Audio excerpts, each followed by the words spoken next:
The Los Amigos Fiasco by Arthur Conan Doyle. I used to be the leading practitioner of Los Amigos. Of course, everyone has heard of the great electrical generating gear there.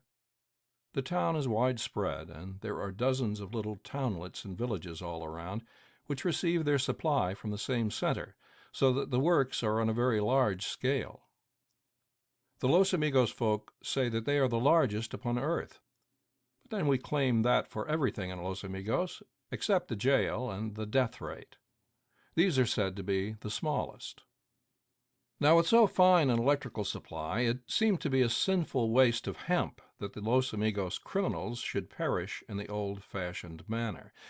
And then came the news of the electrocutions in the East, and how the results had not, after all, been so instantaneous as had been hoped.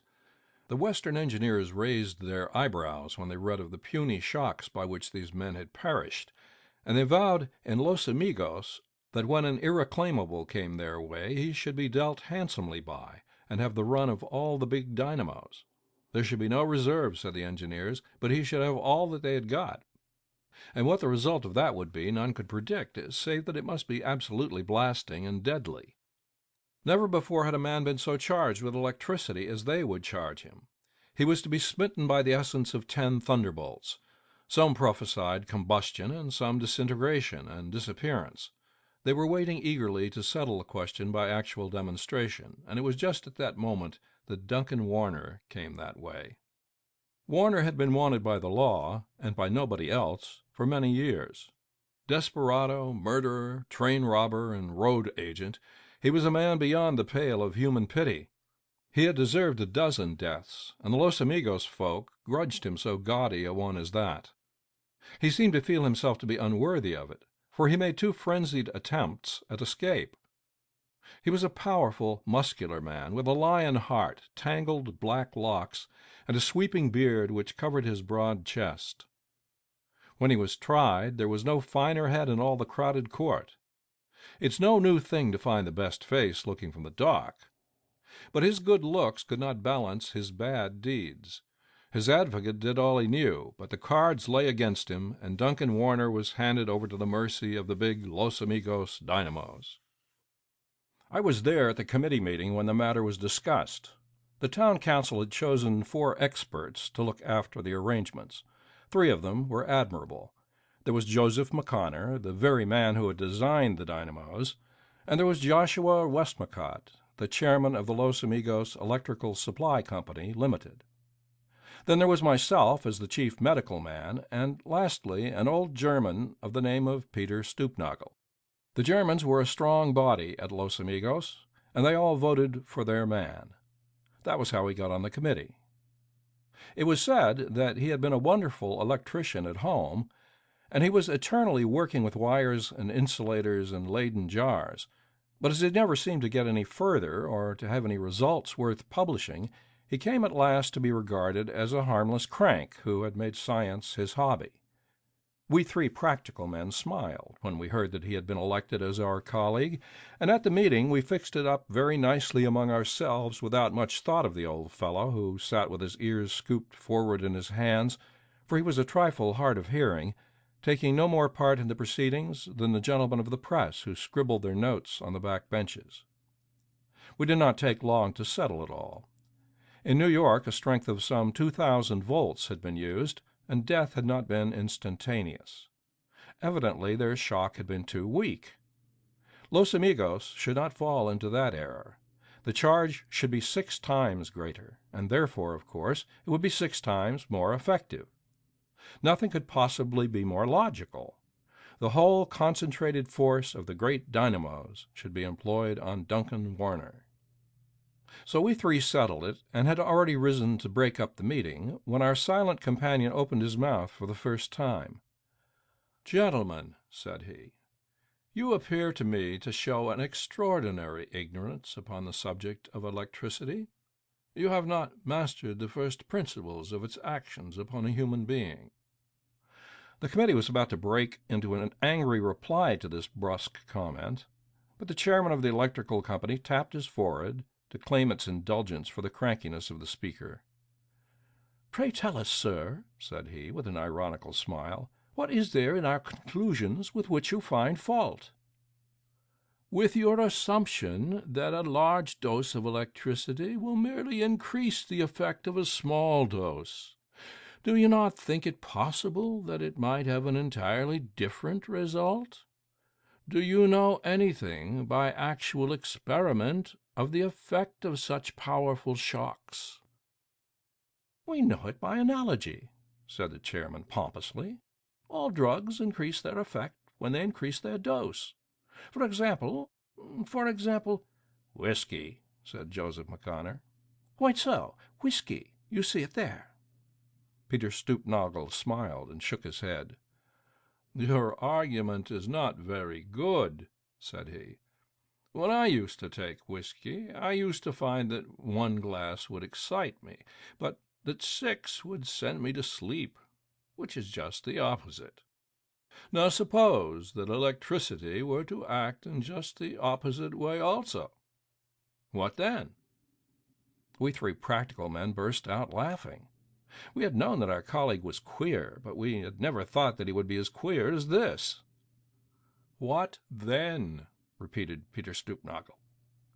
"We'll take our chances," said the chairman. "Pray consider," said Peter, "that workmen who have touched the wires, and who have received shocks of only a few 100 volts, have died instantly. The fact is well known. And yet, when a much greater force was used upon a criminal in New York, the man struggled for some little time. Do you not clearly see that the smaller dose is the more deadly?" "I think, gentlemen, that this discussion has been carried on quite long enough," said the chairman, rising again. "The point, I take it, has already been decided by the majority of the committee, and Duncan Warner will be electrocuted on Tuesday by the full strength of the Los Amigos dynamos. Is it not so?" "I agree," said Joseph McConnor. "I agree," said I. "And I protest," said Peter Stupnagel.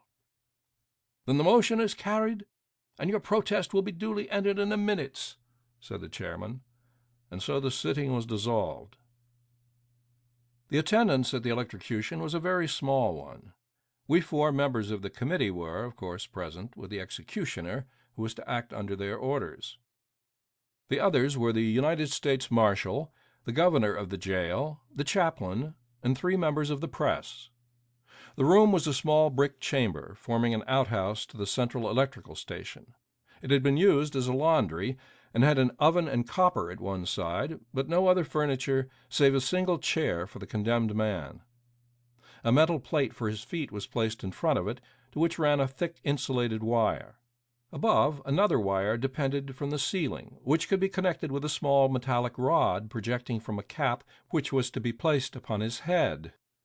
When this connection was established, Duncan Warner's hour was come. There was a solemn hush as we waited for the coming of the prisoner. The practical engineers looked a little pale and fidgeted nervously with the wires. Even the hardened marshal was ill at ease, for a mere hanging was one thing, and this blasting of flesh and blood a very different one. As to the pressmen, their faces were whiter than the sheets which lay before them. The only man who appeared to feel none of the influence of these preparations was the little German crank, who strolled from one to the other with a smile on his lips and mischief in his eyes. More than once he even went so far as to burst into a shout of laughter, until the chaplain sternly rebuked him for his ill-timed levity. "How can you so far forget yourself, Mr. Stupnagel," said he, "as to jest in the presence of death?" But the German was quite unabashed. "If I were in the presence of death, I should not jest," said he. "But since I am not, I may do what I choose." This flippant reply was about to draw another and a sterner reproof from the chaplain, when the door was swung open and 2 warders entered, leading Duncan Warner between them. He glanced around him with a set face, stepped resolutely forward, and seated himself upon the chair. "Touch her off," said he. It was barbarous to keep him in suspense. The chaplain murmured a few words in his ear. The attendant placed the cap upon his head, and then, while we all held our breath, the wire and the metal were brought in contact. "Great Scott!" shouted Duncan Warner. He had bounded in his chair as the frightful shock crashed through his system. But he was not dead. On the contrary, his eyes gleamed far more brightly than they had done before. There was only one change, but it was a singular one. The black had passed from his hair and beard as the shadow passes from a landscape. They were both as white as snow. And yet there was no other sign of decay. His skin was smooth and plump and lustrous as a child's. The marshal looked at the committee with a reproachful eye. "There seems to be some hitch here, gentlemen," said he. We three practical men looked at each other. Peter Stupnagel smiled pensively. "I think that another one should do it," said I. Again the connection was made, and again Duncan Warner sprang in his chair and shouted. But indeed, were it not that he still remained in the chair, none of us would have recognized him. His hair and his beard had shredded off in an instant, and the room looked like a barber's shop on a Saturday night. There he sat, his eyes still shining, his skin radiant with the glow of perfect health, but with a scalp as bald as a Dutch cheese and a chin without so much as a trace of down. He began to revolve one of his arms, slowly and doubtfully at first, but with more confidence as he went on. "That joint," said he, "has puzzled half the doctors on the Pacific slope. It's as good as new, and as limber as a hickory twig." "You are feeling pretty well?" asked the old German. "Never better in my life," said Duncan Warner cheerily. The situation was a painful one. The marshal glared at the committee. Peter Stupnagel grinned and rubbed his hands. The engineers scratched their heads. The bald-headed prisoner revolved his arm and looked pleased. "I think that one more shock—" began the chairman. "No, sir," said the marshal. "We've had foolery enough for one morning. We are here for an execution, and an execution we'll have. What do you propose?" "There's a hook handy upon the ceiling. Fetch a rope, and we'll soon set this matter straight." There was another awkward delay while the warders departed for the cord. Peter Stupnagel bent over Duncan Warner and whispered something in his ear. The desperado stared in surprise. "You don't say?" he asked. The German nodded. "What? No ways." Peter shook his head, and the two began to laugh as though they shared some huge joke between them. The rope was brought, and the marshal himself slipped the noose over the criminal's neck. Then the two warders, the assistant, and he swung their victim into the air. For half an hour he hung, a dreadful sight, from the ceiling. Then in solemn silence they lowered him down, and one of the warders went out to order the shell to be brought around. But as he touched ground again, what was our amazement when Duncan Warner put his hands up to his neck, loosened the noose, and took a long, deep breath. "Paul Jefferson's sail is going well," he remarked. "I could see the crowd from up yonder," and he nodded at the hook in the ceiling. "Up with him again," shouted the marshal. "We'll get the life out of him somehow." In an instant the victim was back on the hook once more. They kept him there for an hour, but when he came down, he was perfectly garrulous. "Old man Plunkett goes too much to the Arcady Saloon," said he. "3 times he's been there in an hour, and him with a family. Old man Plunkett would do well to swear off." It was monstrous and incredible, but there it was. There was no getting round it. The man was there talking when he ought to have been dead. We all sat staring in amazement. But United States Marshal Carpenter was not a man to be euchred so easily. He motioned the others to one side so that the prisoner was left standing alone. "Duncan Warner," said he slowly, "you are here to play your part, and I am here to play mine. Your game is to live if you can, and my game is to carry out the sentence of the law. You beat us on electricity, I'll give you one there, and you beat us on hanging, where you seem to thrive on it. But it's my turn to beat you now, for my duty has to be done." He pulled a 6-shooter from his coat as he spoke, and fired all the shots through the body of the prisoner. The room was so filled with smoke that we could see nothing, but when it cleared, the prisoner was still standing there, looking down in disgust at the front of his coat. "Coats must be cheap where you come from," said he. "$30 it cost me, and look at it now. The 6 holes in front are bad enough, but 4 of the balls have passed out, and a pretty fine state the back must be in." The marshal's revolver fell from his hand, and he dropped his arms to his sides, a beaten man. "Maybe some of you gentlemen can tell me what this means," said he, looking helplessly at the committee. Peter Stulpnagel took a step forward. "I'll tell you all about it," said he. "You seem to be the only person who knows anything." "I am the only person who knows anything. I should have warned these gentlemen, but as they would not listen to me, I have allowed them to learn by experience. What you have done with your electricity is that you have increased the man's vitality until he can deny death for centuries." "Centuries?" "Yes, it will take the wear of hundreds of years to exhaust the enormous nervous energy with which you have drenched him. Electricity is life, and you have charged him with it to the utmost.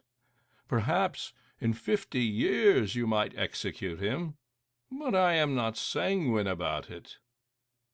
"Great Scott! What shall I do with him?" cried the unhappy marshal. Peter Stulpnagel shrugged his shoulders.